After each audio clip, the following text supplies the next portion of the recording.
Sige nga, kailan po nangyari yan? Bali kahapon lang po, sir.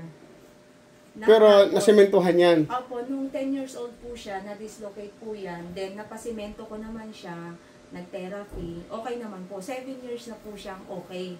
So, kahapon po, sabi po niya, bago siya matulog, may kirot na. Ngayon po, pagising, itinulog niya raw po kasi kumikirot. Pagising niya po, ganyan na totally. Ayaw, pinapatry kong iganon. Masakit daw po. Ma'am, ganyan mga, iunat mga, Try lang. try lang. Tandaan. Ganyan lang yan? Di na kaya yung ganyan? Binibitawan ang isang kamay? Ano po yung mabigat po siya? Tapos pag Mabigat siya. Wala siyang lakas. Hindi mo kaya itaas? Ha? Opo daw. Itaas mo nga. Hindi kaya itaas ang balikat?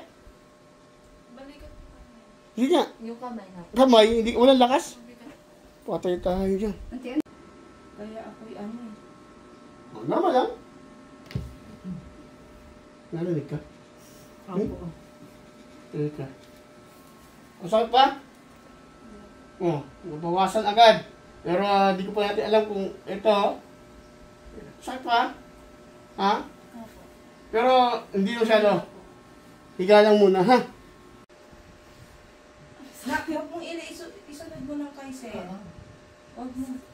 Masakit ba?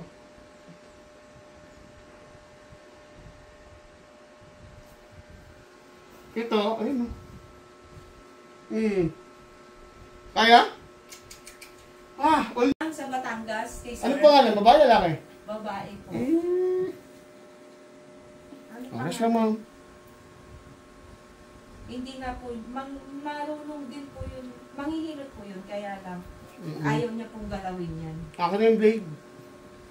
Per session, ma'am, pwede yung itaas ang kamay? Taas mo kamay. Itaas mo ang kamay?